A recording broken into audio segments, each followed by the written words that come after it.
Bonjour et bienvenue pour une nouvelle petite vidéo. Donc aujourd'hui je vais vous montrer comment moi je fais pour monter un mur en parpaing droit d'aplomb comme il faut. Donc je suis pas maçon, je vous donne mes astuces, voilà, vous prenez pas, vous faites comme vous voulez. C'est pas une leçon de maçonnerie, c'est juste des conseils pour vous montrer comment moi je fais. Je suis dehors donc je vais pas parler forcément trop fort parce que sinon les gens vont croire que je suis un peu ouf. Je vous ai pas montré dès le début parce que j'ai fait des semelles de fondation qui sont pas à l'accoutumée. Parce que c'était un peu escarpé avec les bordures du trottoir, etc. etc. Donc je vous montre quelques images vite fait. Moi ce que j'ai fait, c'est que j'ai mis un chaînage de piliers dans mes fondations. Normalement il faut plus la semelle avec 3 filants, avec les petits bouts tordus sur les côtés. Je vous mets une petite image sur le côté. Donc voilà, je ne vais pas monter les fondations. J'ai déjà monté quelques rangs de parpaing, mais je vais vous expliquer comment faire au démarrage et puis après comment monter. Donc pour faire ça, normalement vous aurez besoin d'une massette, d'un niveau, forcément d'un fil à plomb, une paire de gants. Mettez une paire de gants, faites pas comme moi j'ai pas mis de gants, c'est pour pouvoir manipuler le téléphone en même temps, mais sinon une paire de gants c'est mieux quand on manipule le ciment, et puis une règle. Et puis il y aura besoin d'un petit outil fait maison, ça je vous montre juste après, le cordeau, c'est la petite astuce pour aller bien droit et être bien de niveau. Le premier rang de parpaing. Alors vous aurez tracé sur votre semelle de fondation l'emplacement du mur et donc on va commencer par les extrémités. On va mettre les deux parpaings aux extrémités d'un bout et l'autre du mur, bien droit, bien d'aplomb, bien de niveau, pile poil, et après ça va aller tout seul entre deux. Allez, c'est parti, go!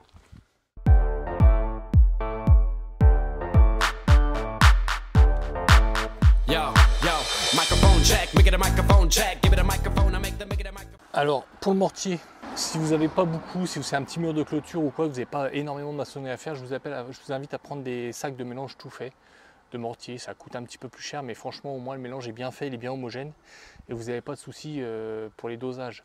Si jamais vous avez beaucoup de maçonnerie à faire, forcément achetez des sables, faites-vous livrer du sable et achetez des sacs de ciment, ça reviendra moins cher.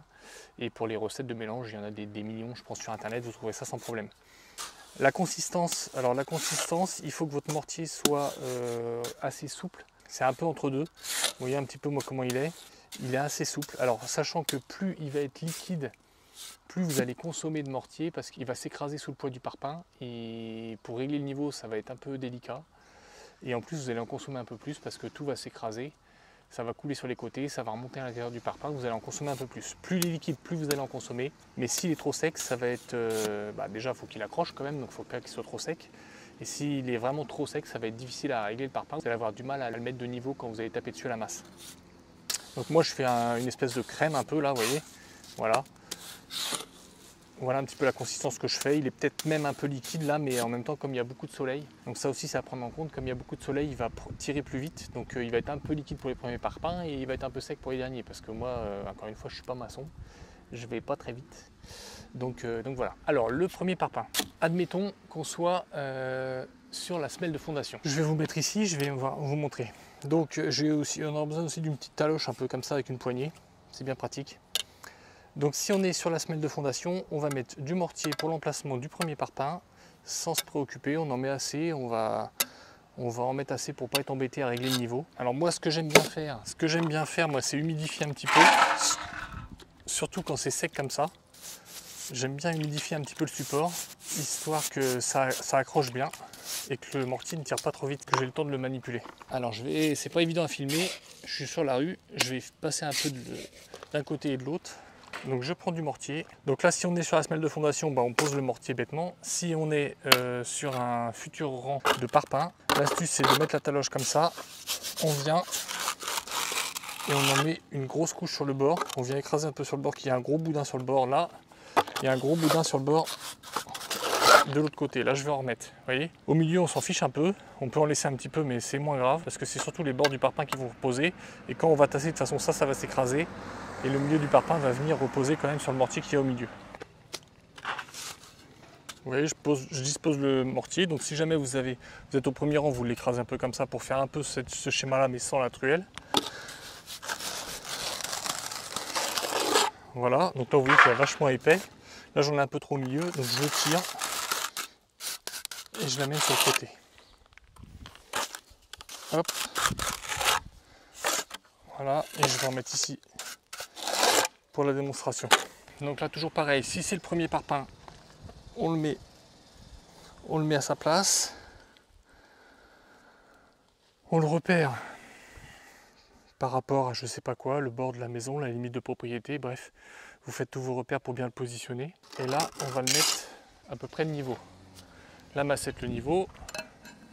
Donc là, on est sur l'idée que c'est le premier parpaing. Donc là, il n'est pas du tout de niveau. Vous voyez, comme le mortier est assez souple, je peux régler facilement mon parpaing pour le mettre de niveau.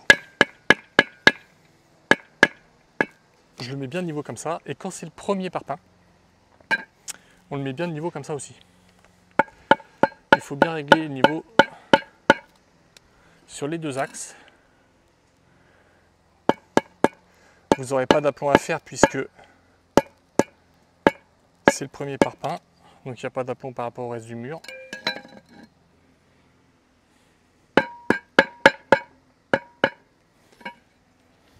Donc voilà.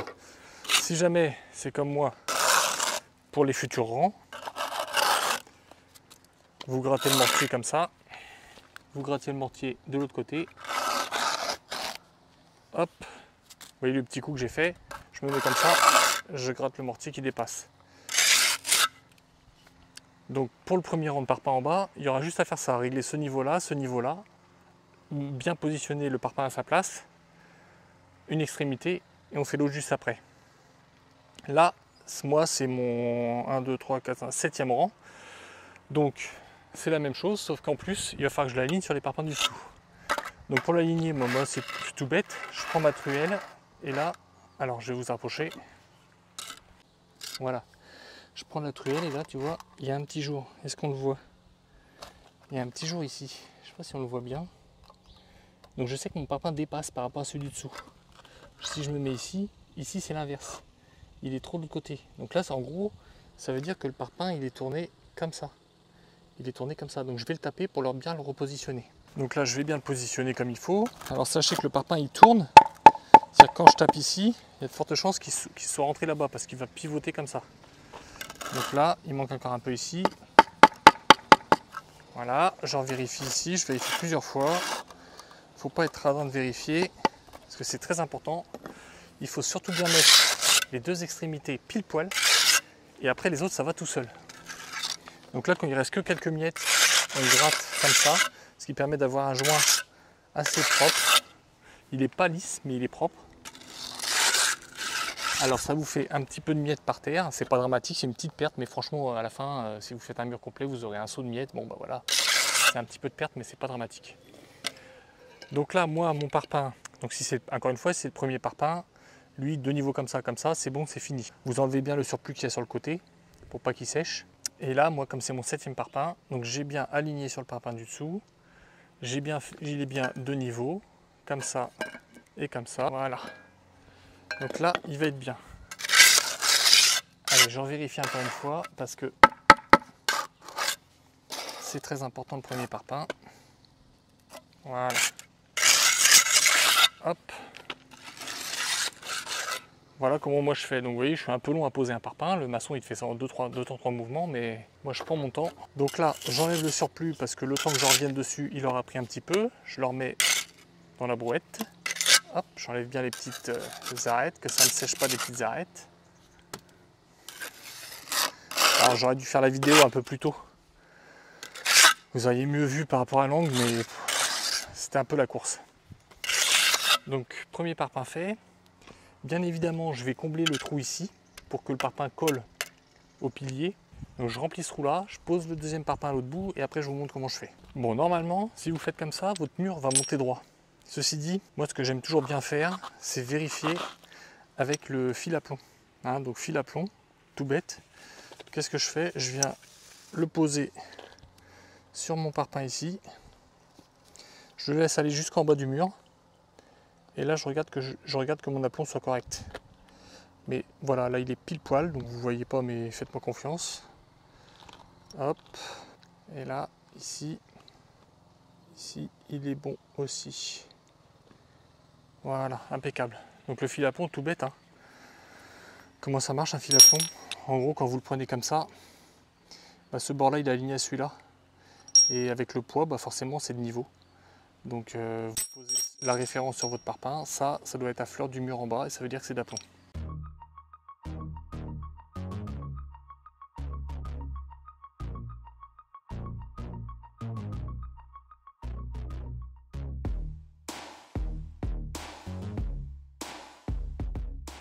Donc lui, en plus de bien le mettre de niveau, comme ça, si c'est le premier rang de parpaing, et en plus aligné sur les autres, je vais le mettre de niveau avec le premier parpaing que j'ai posé. Donc pour ça, je prends une règle. Si jamais vous êtes trop loin, il faut un niveau laser ou un niveau à bulle, un niveau à eau. Donc là, je le mets de niveau. Donc là, je vois qu'il est encore bien plus haut, mais c'est normal, je ne l'ai pas bien mis en place. On va tranquillement le mettre de niveau. Bien positionné, bien à sa place, bien de niveau. Donc là, c'est tout bête, hein, vous mettez le niveau, vous tapez sur le parpaing jusqu'à ce que la bulle soit au milieu. Évitez de taper sur le niveau pour ne pas l'abîmer. Pareil, on prend la truelle, on ramasse le surplus. Bon, moi j'en fais tomber un peu, mais si vous êtes plus doué que moi, vous en ferez presque pas tomber. Là, c'est le premier parpaing. C'est pas mon premier parpaing, pardon, c'est le 7e parpaing, donc je l'aligne avec le dessous. On vérifie le niveau avec l'autre. Voilà, on est bon. Donc là, on est bon. Donc mon deuxième parpaing d'extrémité est correctement positionné. Donc j'ai ce parpaing là, j'ai le parpaing de l'autre bout. Et alors là maintenant, ce que je vais faire, donc l'aplomb, hein, forcément, je vérifie aussi l'aplomb de ce parpaing là par rapport au mur. D'ailleurs je vais le faire. Hop. Mon aplomb est parfait. Donc maintenant je vais utiliser la petite astuce de maçon. Donc ça c'est pour tirer le cordeau entre les deux parpaings d'extrémité du mur. Alors qu'est-ce que c'est? C'est tout con, hein, c'est un petit bout de tasseau. C'est un petit bout de tasseau. J'ai mis 2 clous écartés un tout petit peu plus que la largeur du parpaing. Donc moi c'est des parpaings de 20, donc là j'ai mis 20,5. 2 clous. En haut j'ai 2 autres clous pour pouvoir enrouler mon cordeau.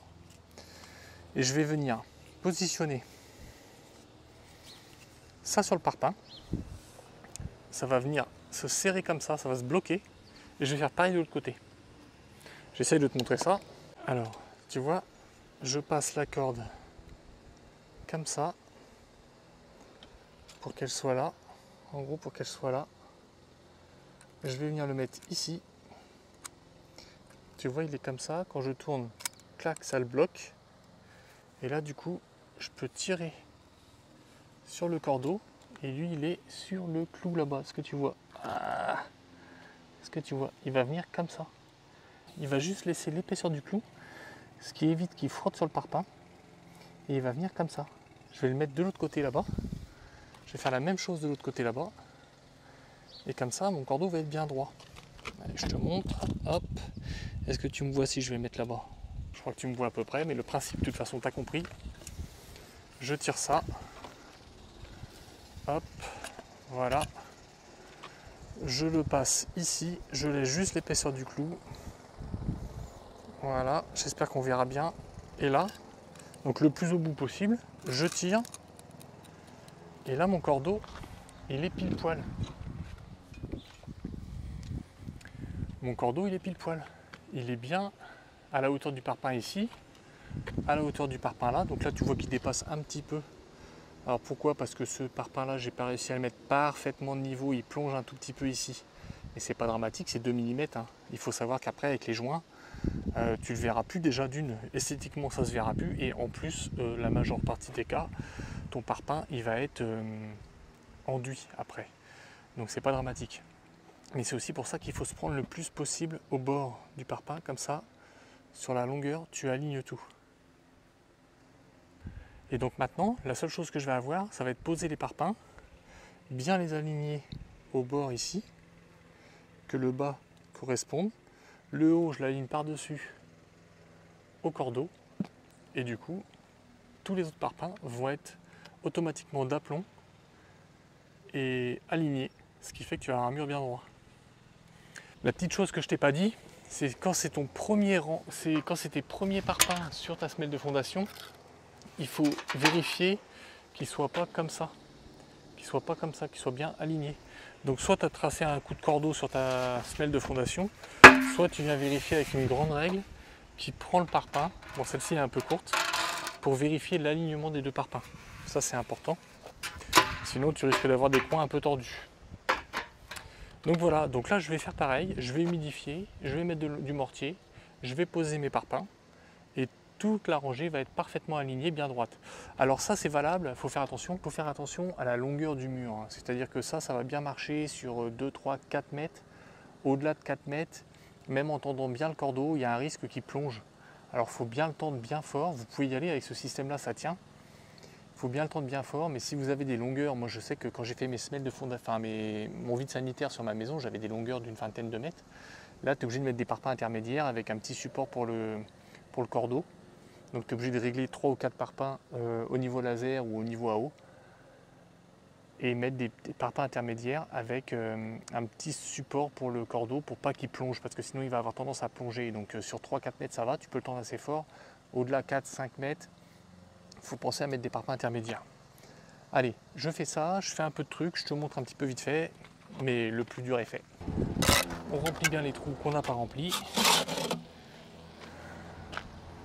Hop, surtout bien remplir les trous entre les parpaings, hein. J'ai déjà vu les gars qui le font pas, mais c'est ça qui tient les parpaings entre eux, hein. Entre autres, hein, mais c'est hyper important, hein, de bien remplir cette cavité. C'est important pour la solidité du mur. Donc on remplit, on tasse comme ça. Si jamais on a un gros jour ici, on vient mettre la taloche, on pousse comme ça en tassant avec la truelle, et on fait ça en même temps, et on aura un beau joint bien propre, comme vous pouvez voir. Bon, j'ai pas besoin de le faire beaucoup, mais un petit jour comme ça, c'est pas grave, mais un plus gros jour, il faut le boucher. Hop. On essaie de mettre 3 côtés, ça dépendra de votre talent. Moi j'en mets partout. Voilà. Là. Toujours pareil, moi j'humidifie. Alors ici j'ai un parpaing de chaînage, un parpaing de poteau. J'en ai mis un, il faut que tu en mettes tous les 2,50 m, 3 mètres. Je connais pas la norme exacte, tu te renseignes, mais je pense que tu vas trouver ça facilement. C'est pour bien maintenir le poteau, tu remplis ça de béton à la fin. Donc là j'en ai un qui vient ici, je ne l'ai pas mis au bout là-bas parce que je ne pouvais pas avec ma semelle de fondation, sinon sur les extrémités c'est mieux, puis après au milieu tu en mets tous les 2,50 m. Bon 2,50 m, il faut à vérifier, je ne veux pas dire de bêtises, mais après plus t'en mets plus ça coûte cher, plus t'en mets plus c'est solide, c'est un juste milieu. Donc moi j'humidifie bien mon parpaing, hop ici aussi, et on remet dedans ici. Alors là c'est un peu chiant parce qu'il y a le trou, il faut éviter d'en faire tomber trop dedans. Parce que plus on fait tomber, moins il y aura place pour le béton. Hop. D'où l'importance de cette petite taloche là, qui t'aide quand même pas mal. Voilà. Je vais en mettre un petit peu ici. Pour pouvoir passer. J'en mets là. Donc toujours pareil. Je prends ma taloche, je vais dans le lit, quelques heures, hop. On est épais, tu les gardes bien. C'est quand tu vas venir poser ton parpaing qui va s'écraser.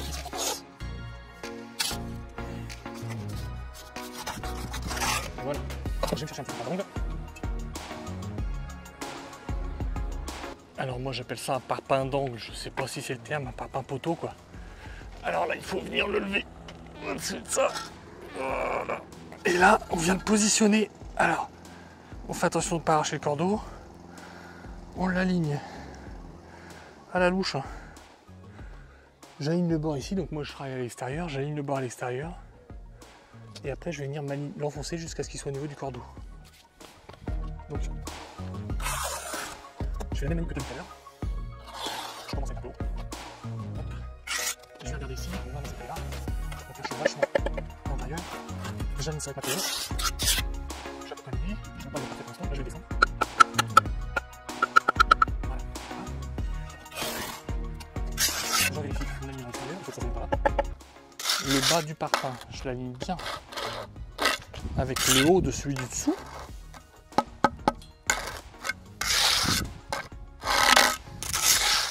Et une fois que le bas est bien aligné, que je suis à peu près niveau, je sais que là, mon cordeau doit être à fleur, de juste avoir l'espace d'un clou entre le bord du parpaing et le cordeau. C'est le cas, ça veut dire qu'il est bon. Si je vérifie mon niveau comme ça, il est bon, forcément, puisque celui-ci est bien de niveau, que tout est d'aplomb. Celui-ci déjà de niveau comme ça. Je règle, je m'aligne ici, je répète encore une fois, j'aligne bien le bas du parpaing avec le haut de celui du dessous. Une fois que ça c'est fait sur les deux extrémités, j'enfonce de niveau par rapport au cordeau. je laisse un tout petit jour en haut et du coup il est bien positionné. Et j'ai plus qu'à avancer comme ça. Et là ça va super vite parce que tu n'as pas besoin de reprendre ton niveau, tu as juste à avancer, tu mets de l'enduit, tu alignes ton parpaing en bas, tu l'alignes sur le cordeau et tu continues.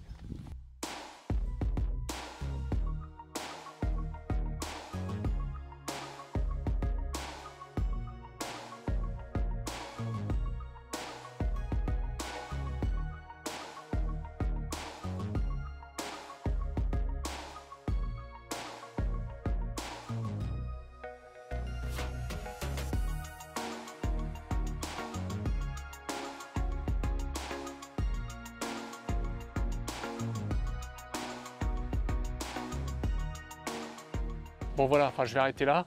Tu as compris le principe un peu, hein. Donc à chaque fois tu continues aligné sur le cordeau et ça va tout seul. Et après quand tu recommences au cran du dessus, pareil, les deux extrémités, bien de niveau, bien d'aplomb, bien aligné sur ceux en dessous.